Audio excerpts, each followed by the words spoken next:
A reporter translation error in Omid Scobie's new book, Endgame, revealed the alleged royal who raised concern over Archie's skin colour while Meghan, the Duchess of Sussex, was pregnant. So, just to be absolutely clear, the name appears in the Dutch version of the book.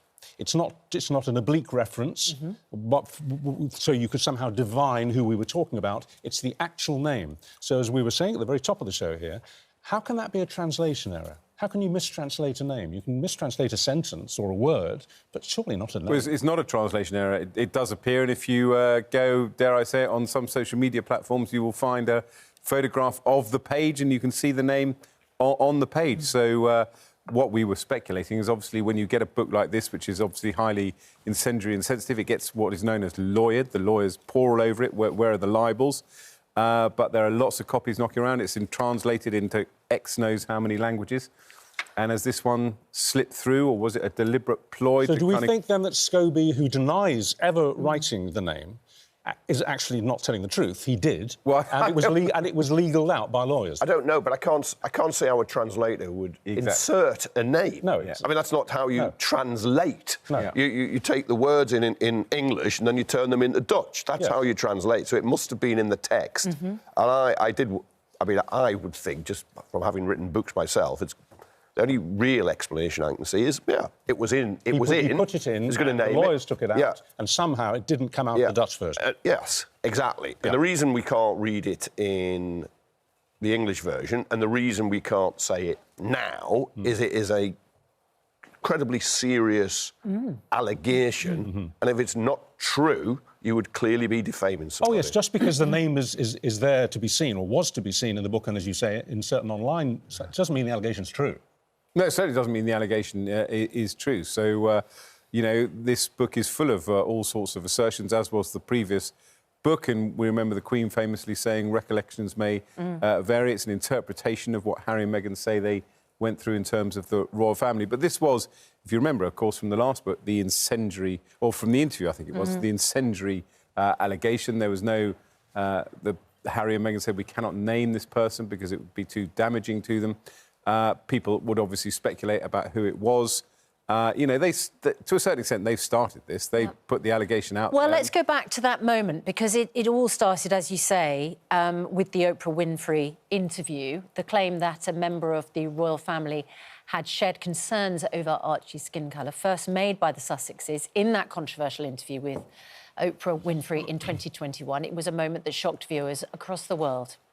It was, of course, reported as a racism row, but when Prince Harry then wrote Spare, he was interviewed by Tom Bradby and denied that they had ever made an accusation of racism. And in fact, we have the English Endgame, the English version here, by Omid Scobie. It came out in the UK yesterday, and he says in it, when speaking with Oprah, both Harry and Meghan chose to refrain from sharing who was involved in this exchange. A representative for the couple would only go on to clarify that it was not the Queen nor Prince Philip.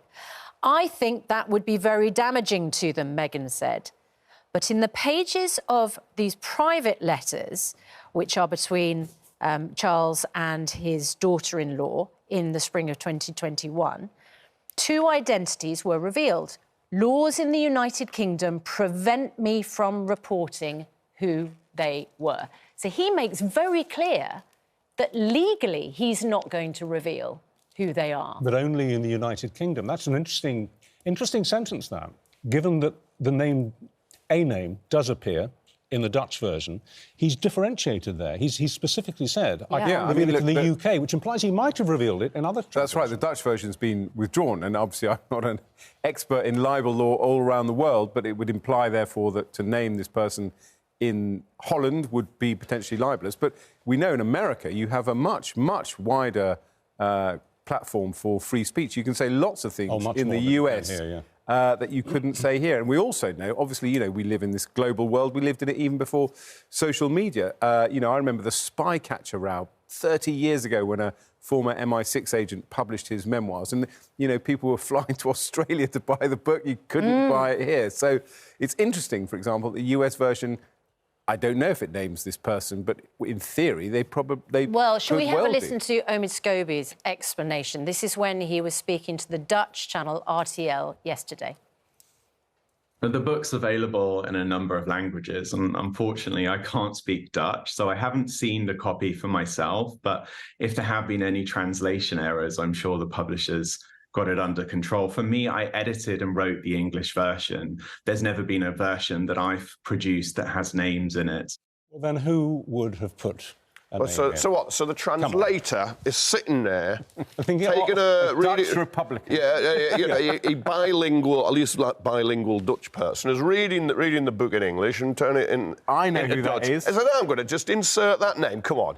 I mean, it does not work like that. No. Right, the fact is, those It names. doesn't stack up. The name could quite easily be used in the States without any legal threat whatsoever. I've read books from the States. You go over, you buy them, you bring them back. You just know they can't be sold here. And they've made allegations about very senior royals and affairs in great detail in the past. I've read them, which you could never do here because the libel lawyers are so much tighter. So Given that none of this washes. This is obviously a legitimate story and a legitimate area for discussion. But given you've seen what Harry subsequently said, rowing back hard on allegations of racism, given that you had Prince William saying this is not a racist family, does this actually matter as much as perhaps we think it does? Well, I mean, I think that's the big question, isn't it? Because I think this name will become kind of, as it were, part of public discourse, and then people have to take a view. And Kevin was very thoughtful about this issue yesterday on the programme. You know, people can speculate what a child may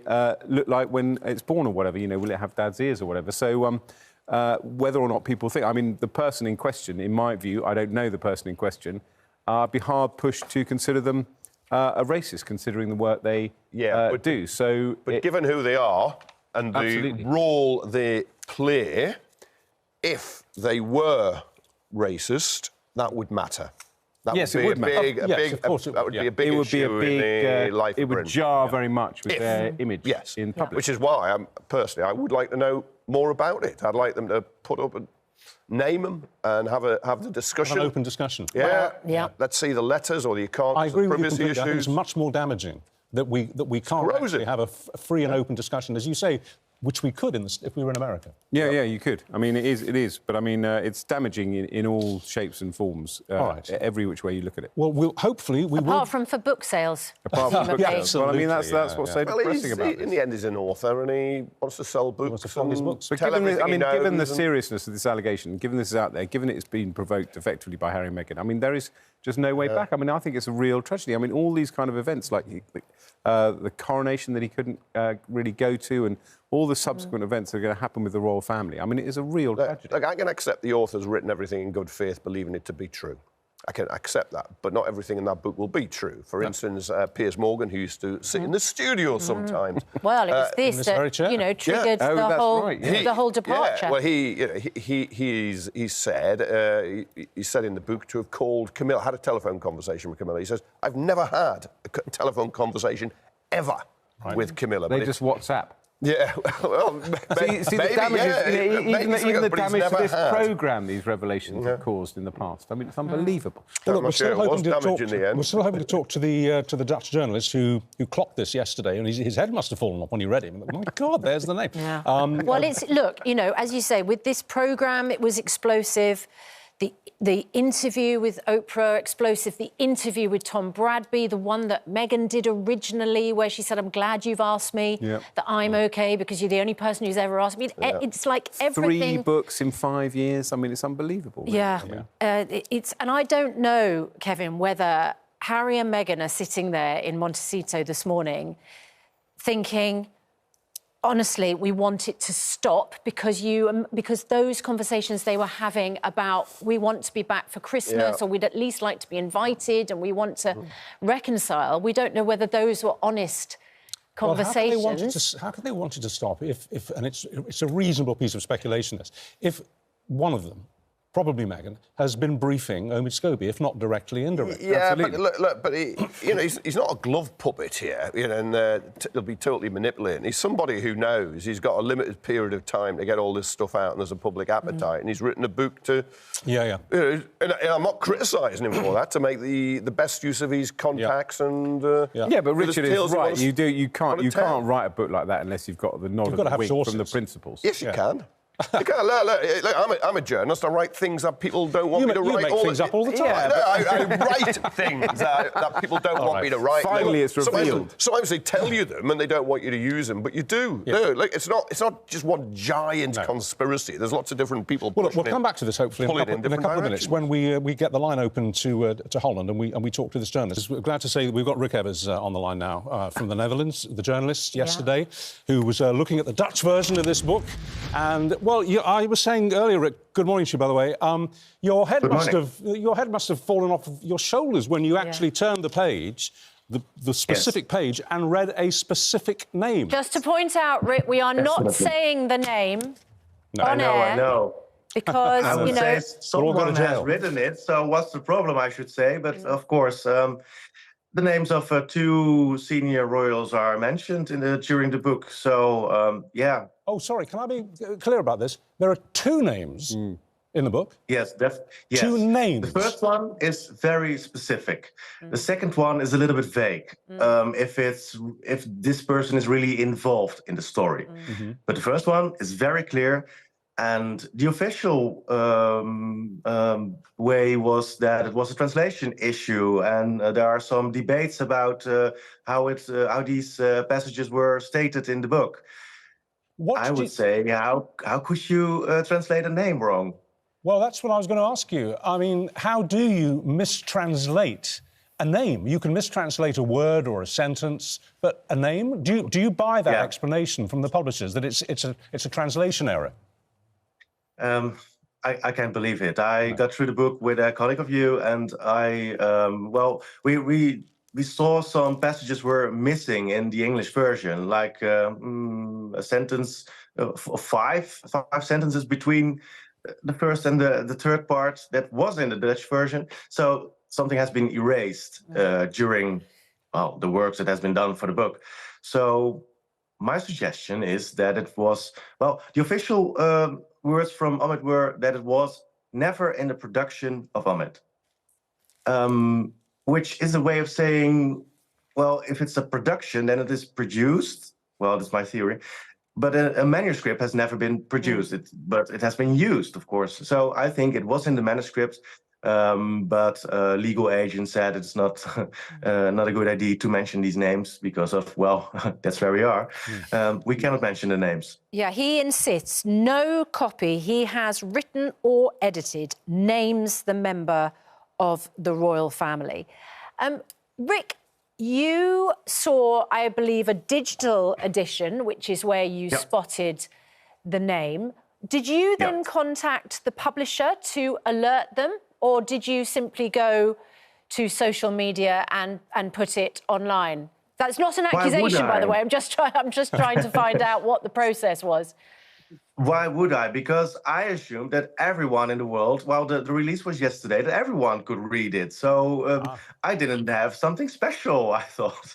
So when I got a call, 1 hour after I published the article from the publisher, that I had to delete the article, I went to the stores because the book was going out of the shelves as soon as possible to get a copy myself. So to see where it went wrong. Was it in the version I got? But it's also in the paper version. So it's in the paper version. How long was the paper version on the shelves for before it was frantically dragged off? Well, a colleague of mine went to the stores just before they closed at 6. Was still available. Still on sale. So I think today would be the day that it's not available anymore. Well, that implies then that there are hundreds, if not thousands, of people in Holland who have the book and who can read the name. I won't be so enthusiastic about the numbers of that are sold. Not everyone is interested in this story. So it was in a major show last night. So people could be interested now, but they're too late. Now, don't you go dissing our royal family. There's a great deal of interest in the royal family around the world, including in Holland. Yeah, of course. Of course, the Dutch royal family is here the most important, but Kate will be the next one, I think. Yeah, Rick, is your point that the Dutch aren't interested in our royals, or is your point that the Dutch aren't interested in Omid Scobie's book about the royals because they don't? Itself. Sorry, say that again. It's just the book itself that they're not really interested in, I think. I asked some people who are not involved in royal reporting if they heard about the book, if they're going to buy it. No, they won't. This is just for a very specific group. It's not a major publisher in the Netherlands. No. So it's different than in the UK and the US. Well, will you be following the publisher's strictures, as it were? I mean, for example, if you were writing an article about this today for a Dutch newspaper, say one of the Sunday papers, would you use the names? I would say, why wouldn't I? If I quote something that is written black and white, I couldn't think of why I won't do it. Interesting. All right. Rick, if you did, what will the publishers do you think? Well, an hour after the article was published, they called me with a message that there are some legal issues, so please take it down. And the books were getting off the shelves, so they're in trouble. Well, maybe next week there is a new stock without two names.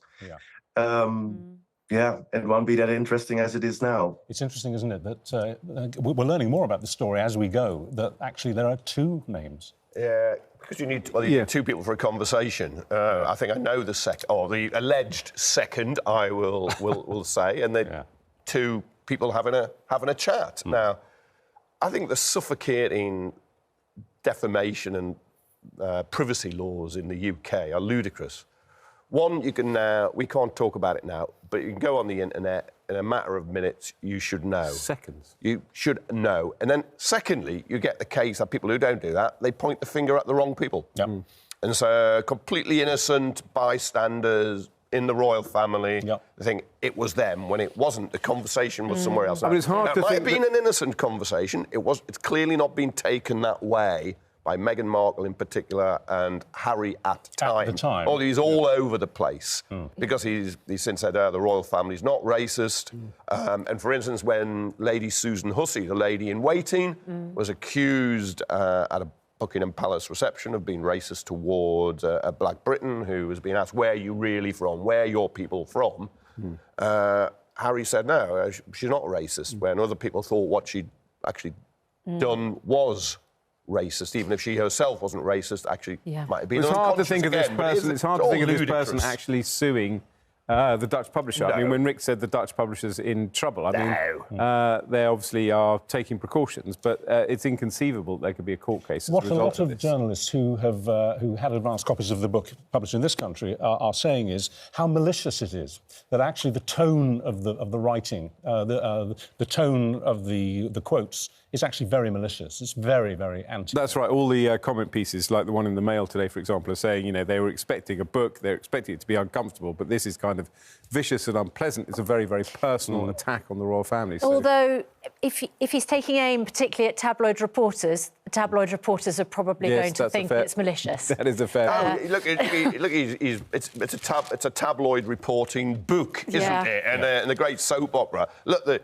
but isn't that also the point, though? If you spend your time slagging off the tabloids for the way they've treated you, and then you treat your own family like this through a book like that, it's heroes and villains. Very hard to say you've got principles. His heroes are Harry and Meghan, because it's very profitable for him, and the villains are the rest of them. For other people, the heroes are the rest of them, and the villains are Harry and Meghan. I find it a lot easier to have contempt for them all. Yeah. I mean, the interesting thing will be Harry's. I mean, I think Harry probably does think he's gone too far.